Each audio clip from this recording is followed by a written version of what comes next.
Assalamualaikum warahmatullahi wabarakatuh. Entah ini pemirsa bisa tahu bedanya atau enggak, tapi sekarang penulis ini ngevlog lagi pakai masker ya.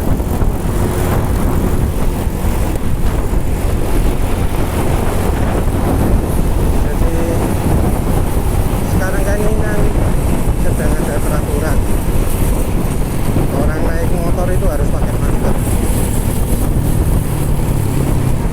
Jadi kalau nggak pakai masker dicegat, dilarang. Nah, sebenarnya masker ini untuk apa sih? Untuk kepentingan siapa? Apa benar pakai masker ini untuk kita biar nggak ketularan? Sebenarnya kalau lihat dari WHO itu nggak ada anjuran pakai masker. Jadi kalau orang sehat itu katanya nggak perlu pakai masker. Masker itu pakainya cuma untuk orang sakit atau orang yang merawat orang sakit. Sementara orang yang sehat sendiri nggak disarankan pakai masker. Cuma entah mengapa sama Indonesia orang malah disuruh pakai masker. Apa memang masker memberi perlindungan? Menurut penulis enggak terlalu, apalagi kalau cara pemakainya model kayak di Indonesia. Jadi pakai masker seenaknya, dinaikkan, diturunkan, dipegang-pegang bagian depannya. Karena kan sebenarnya tujuan masker itu katanya untuk mencegah kalau ada yang orang bersin depan muka kita, nggak kena mulut kita, nggak kena hidung kita ya. Sementara kemungkinan terjadinya hal itu ya sangat kecil sekali kalau misalnya kita nggak pernah ketemu orang atau kita ngasih jarak jauh ke orang.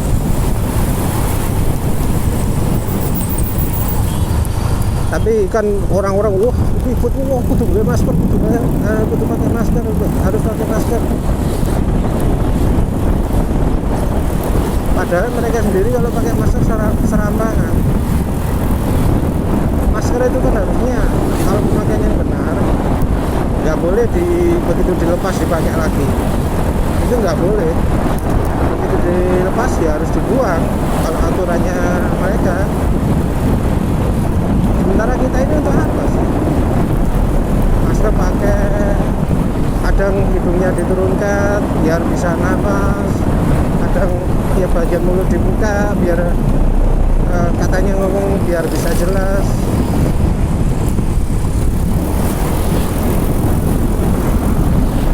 Padahal kan kayak gitu itu kalau misalnya ada virus beneran kan jadi ketularan, jadi kena mulut tangan jadi kena virus, terus pas naik atau turunkan lagi itu bagian dalam kainnya yang kena. Jadi sebenarnya orang pakai masker itu mubazir, orang biasa yang nggak kena virus corona itu mubazir. Terus mengapa kok disuruh pakai masker? Karena mereka takut. Yang takut bukan karena mereka takut kita kena virus, enggak. Malah sebaliknya takut kita jadi sumber virus. Jadi gimana caranya orang-orang ini yang berpotensi menulari virus ini nggak menulari besar-besaran. Jadi orang pilek, orang batuk disuruh pakai masker. Orang yang sehat yang kelihatan nggak apa-apa tapi sudah membawa virus corona disuruh pakai masker. Tujuannya ya kalau mereka batuk, bersin atau misalnya pilek macam-macam, nggak sembarangan yang kena masker mereka. Tapi dengan nggak ngomong tujuan seperti itu, jadinya malah jadi kacau juga. Apa nggak ingat kalau orang ngerokok itu kalau naik sepeda motor sering ludah sembarangan. Nah kayak gitu tuh yang jadi penyebar virus corona juga. Kalau nggak diberitahu ya mereka tetap aja ngeyel. Mana ada sih orang kalau misalnya apa di tengah jalan gitu karena nggak ngerokok terus apa berliur terus ngudahnya ditelan lagi. Jarang banget ada. Yang sering ada ya langsung udah cok gitu.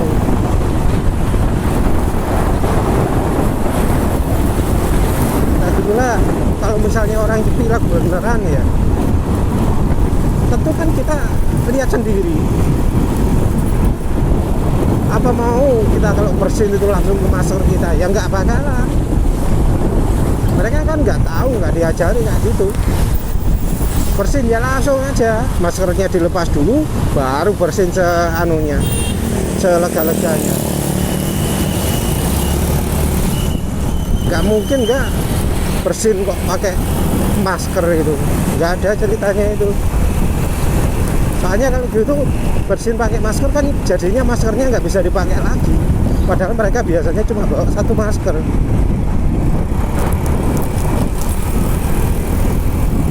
Kemudian kalau yang pilek, apa ya kalau pilek langsung disemprotkan ke maskernya? Nggak mungkin, ya jijik kan? Pasti maskernya dilepas dulu. Terus keluarnya ingusnya kemana? Ya ke jalan. Langsung buang kiri jedor, nggak lihat ada orang lewat belakangnya atau enggak. Ya kadang sempat jadi korban juga sih penulis. Orang lagi buang ingus ke kiri, ke kanan ya, langsung kena jedos gitu. Mantap. Nah kayak gitu kalau nggak dibilangin ya tetap aja bakal apa meremehkan.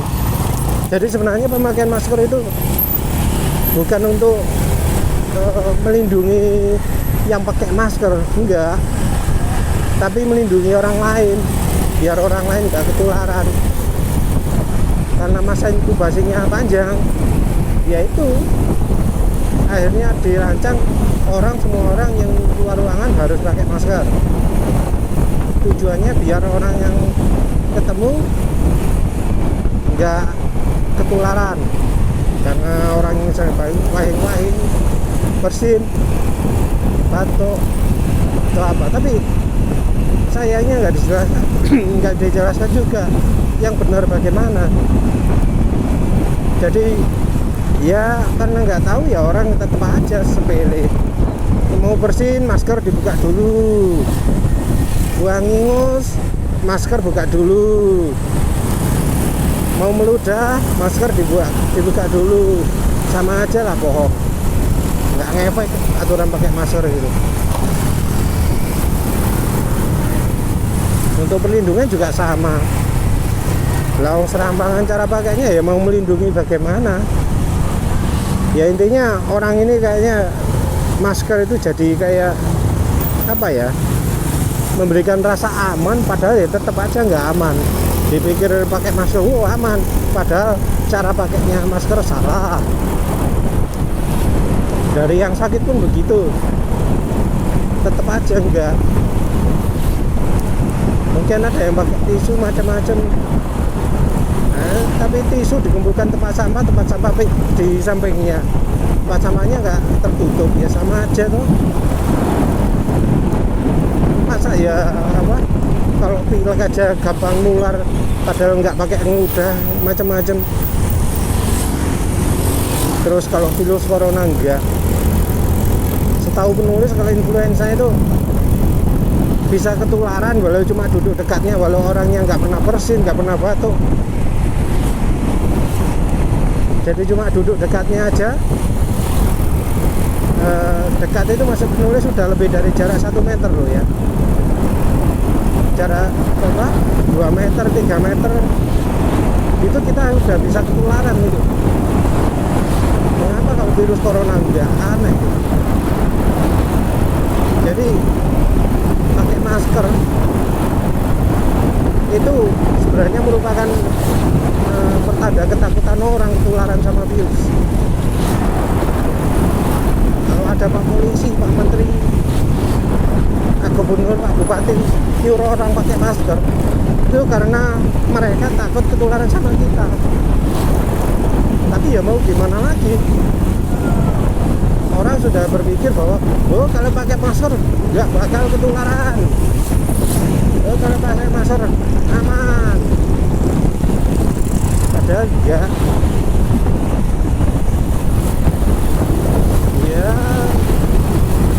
dapat juga ya kalau masyarakat nggak dikasih informasi yang benar gini. Untuk menanggulangi virus corona itu ya kayaknya nggak kontak sama orang lain, maksudnya nggak ketemu, nggak berada satu ruangan, nggak tatap muka. Jadi ya terpaksa kontak dilakukan remote, lewat telepon, lewat WA, voice call, conference, video conference. Jadi ya bagaimana lagi kalau misalnya virusnya ganas kayak gini, orang takut semua, ya harusnya jangan sampai ketemu orang lain. Ya semoga penanganan virus corona ini segera bagaimana ya bisa segera cepat kembali seperti semula lah.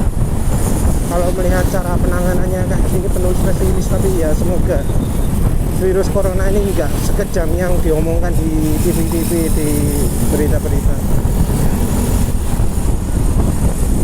Jaga kesehatan selalu, istirahat yang cukup. Lain-lain ya silakan baca Kupas Motor,